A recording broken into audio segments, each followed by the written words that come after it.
Então, primeiro, para você entender o que é o diferenças, eu tentei mostrar aqui de uma maneira bem gráfica para vocês entenderem. Primeiro, eu vou mostrar o que a gente chama de diferença canônico. O que é o diferença canônico? Ele é o diferenças mais simples.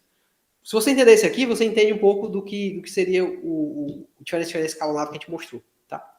Então, imagina o seguinte, que eu tenho aqui o nível de emprego, tá, das empresas, e aqui eu tenho o tempo.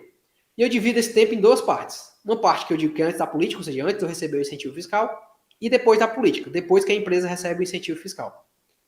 Se eu observar ao longo do tempo, né, antes da política, eu observaria uma trajetória. Eu espero que essas trajetórias, né, elas sejam semelhantes, porque as empresas são parecidas. Né? Lembra que a gente escolheu a empresa do grupo de controle, que eu estou retratando aqui pelo azul, semelhantes às empresas que foram beneficiadas. Então, essas duas empresas são iguais, né, são semelhantes antes da política. Se isso continuasse, né, ou seja, se não tivesse política, eu espero que isso aqui continuasse.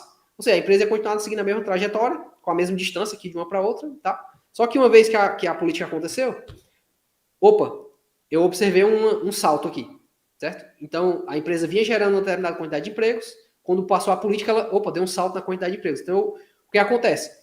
Eu posso inferir que esse pedaço daqui para cá, ele se deveu ao efeito da política. O modelo chama de diferenças por quê? Porque eu consigo achar esse efeito pegando a diferença daqui para cá e subtraindo a diferença daqui para cá. Né? E você vai pegar só esse pedacinho, tá? Então, assim que eu chego no efeito da política. Como é que funciona, então, a diferença escalonada? Que eu tenho vários períodos e várias rodadas de tratamento. A ideia é bem parecida. Só que agora eu vou fazer um exemplo aqui com duas rodadas. Então, suponha que eu tenho um período antes da política e o período depois da política. Só que depois da política eu dividi em dois subperíodos.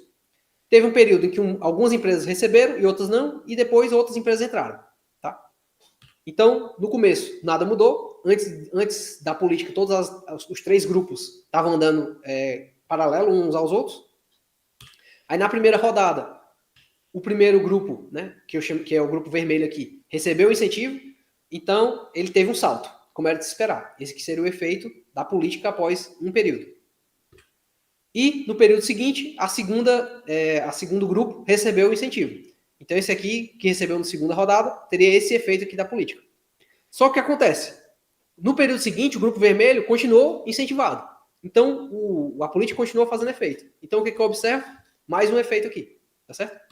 Então esse aqui seria o efeito para o corte 1, o efeito para o corte 2, para as empresas que entraram nessa rodada e passaram 2 períodos com a política aqui. Quem entrou na segunda rodada passou um período. Então, o que seria o efeito total? Ele vai ser uma média ponderada, tá? Não vou explicar com detalhes desses dois efeitos aqui, tá certo?